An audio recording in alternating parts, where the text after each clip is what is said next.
No one has mastered the art of techno-war and wholesale slaughter like the U.S. military.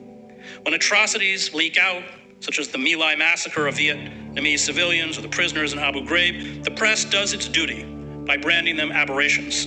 The truth is that these killings and abuse are deliberate. They are orchestrated at the senior levels of the military. Infantry units assisted by long-range artillery, fighter jets, heavy bombers, missiles, drones, and helicopters level vast swaths of enemy territory, killing most of the inhabitants. The U.S. military during the invasion of Iraq from Kuwait created a 6-mile-wide free fire zone that killed hundreds, if not thousands, of Iraqis. The indiscriminate killing ignited the Iraqi insurgency. When I entered southern Iraq in the first Gulf War, it was flattened. Villages and towns were smoldering ruins. Bodies, including women and children, lay scattered on the ground. Water purification systems had been bombed. Power stations had been destroyed. Schools and hospitals had been flattened. Bridges had been obliterated. The United States military always wages war by overkill, which is why it dropped the equivalent of 640 Hiroshima-sized atomic bombs on Vietnam, most actually falling on the South, where our purported Vietnamese allies resided. It unloaded in Vietnam more than 70 million tons of herbicidal agents, 3 million white phosphorus rockets. White phosphorus will burn its way entirely through a body, and an estimated 400,000 tons of jellied incendiary napalm. 35% of the victims, Nick Turse writes, of the war, died within 15 to 20 minutes. Death from the skies, like death on the ground, was often unleashed capriciously. It was not out of the ordinary for U.S. troops in Vietnam to blast a whole village or bombard a wide area in an effort to kill a single sniper. Vietnamese villagers, including women, children, and the elderly, were often herded into tiny barbed wire enclosures known as cow cages. They were subjected to electric shocks, gang raped, and tortured by being hung upside down and beaten, euphemistically called the plane ride, until unconscious. Fingernails were ripped out. Fingers were dismembered. Detainees were slashed with knives. They were beaten senseless with baseball bats and waterboarded. Targeted assassinations orchestrated by CIA death squads were ubiquitous. Wholesale destruction, including of human beings, to the U.S. military, perhaps any military, is orgiastic. The ability to unleash sheets of automatic fire, hundreds of rounds of belt-fed machine gun fire, 90-millimeter tank rounds, endless grenades, mortars, and artillery shells on a village, sometimes supplemented by gigantic 2,700-pound explosive projectiles fired from battleships along the coast, was a perverted form of entertainment in Vietnam, as it became later in the Middle East. U.S. troops litter the countryside with claymore mines, canisters of napalm, daisy cutter bombs, anti-personnel rockets, high explosive rockets, incendiary rockets, cluster bombs, high explosive shells, and iron fragmentation bombs, including the 40,000-pound bomb loads dropped by the giant B-52 Stratofortress bombers, along with chemical defoliants and chemical gases dropped from the sky. These are our calling cards. Vast areas are designated free fire zones, a term later changed to the more neutral-sounding specified strike zone, where everyone in these zones is considered an enemy, even the elderly, women, and children. Soldiers and Marines who attempt to report war crimes risk their lives. On September 12, 1969, Nick Turse writes in his book, Kill Anything That Moves, The Real American War in Vietnam, George Chunko sent a letter to his parents, explaining how his unit had entered a home that had a young Vietnamese woman, 4 young children, an elderly man, and a military-age male. It appeared the younger man was AWOL from the South Vietnamese army. The young man was stripped naked and tied to a tree. His wife fell to her knees and begged the soldiers for mercy.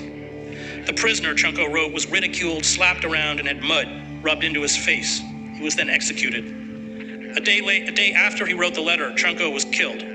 Chunko's parents, Turse writes, suspected that their son had been murdered to cover up the crime. I carry within me death, the smell of decayed and bloated corpses, the cries of the wounded, the shrieks of children, the sound of gunfire, the deafening blast, the fear, the stench of cordite, the humiliation that comes when you surrender to terror and beg for life, the loss of comrades and friends, and then the aftermath, the long alienation, the numbness, the nightmares, the lack of sleep, the inability to connect to all living things, even to those we love the most, the regret, the repugnant lies mouthed around us about honor and heroism and glory, the the absurdity, the waste, the futility.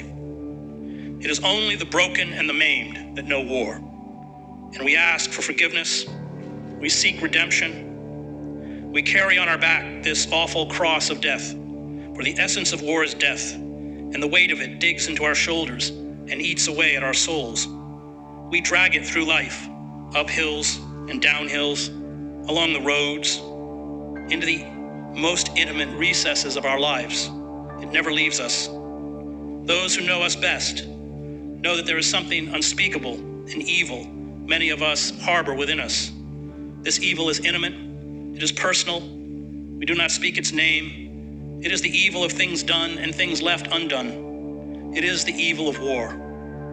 War is captured in the long, vacant stares, in the silences, in the trembling fingers, in the memories most of us keep buried deep within us, in the tears. It is impossible to portray war. Narratives, even anti-war narratives, make the irrational rational. They make the incomprehensible comprehensible. They make the illogical logical. They make the despicable beautiful. All words and images, all discussions, all films, all evocations of war, good or bad, are an obscenity. There is nothing to say. There are only the scars and wounds that we carry within us, those we cannot articulate, the horror, the horror. I wander through life with this deadness of war within me. There is no escape. There is no peace. All of us who have been to war know an awful truth. Ghosts, strangers in a strange land. Who are our brothers and sisters? Who is our family? Whom have we become? We have become those whom we once despised and killed. We have become the enemy. Our mother is the mother grieving over her murdered child, and we murdered this child in a mud-walled village of Afghanistan, in a sand-filled cemetery in Fallujah or Mariupol. Our father is the father, lying on a pallet in a hut, paralyzed by the blast from an iron fragmentation bomb. Our sister lives in poverty in a refugee camp outside Kabul, widowed, desperately poor, raising her children alone. Our brother, yes, our brother, is the Taliban, the Iraqi insurgent, Al-Qaeda, and Russian soldiers. And he has an automatic rifle, and he kills, and he is becoming us. War is always the same plague. It imparts the same deadly virus. It teaches us to deny another's humanity, worth, being, and to kill or be killed. There are days I wish I was whole. I wish I could put down this cross. I envy those who, in their innocence, believe in the innate goodness of America and the righteousness of war, and celebrate what we know is despicable. Sometimes it makes me wish for death, for the peace of it. But I know the awful truth, as James Baldwin wrote, that people who shut their eyes to reality simply invite their own destruction, and anyone who insists on remaining in a state of innocence long after that innocence is dead turns himself into a monster. And I would rather be maimed and broken and in pain than a monster. I will never be healed. I cannot promise that it will be better. I cannot impart to you the cheerful and childish optimism that is the curse of America. I can only tell you to stand up, to pick up your cross, to keep moving. I can only tell you that you must always defy the forces that eat away at you, at the nation, this plague of war. Sometimes I feel like a motherless child, a long ways from home, a long ways from home. It is death I defy, not my own death, but the vast enterprise of death, the dark primeval lusts for power and personal wealth, the hyper-masculine language of war and patriotism used to justify the slaughter of the weak and the innocent and to mock justice. I do not use these words. We cannot flee from evil. Some of us who have been to war have tried through drink and drugs and self-destructiveness. Evil is always with us. It is because we know evil, our own evil, that we do not let go, do not surrender. It is because we know violence that we are nonviolent. And we know that it is not about us. War taught us that. It is about the other, lying by the side of the road. It is about reaching down in defiance of creeds and oaths, in defiance of religion and nationality, and lifting our enemy up.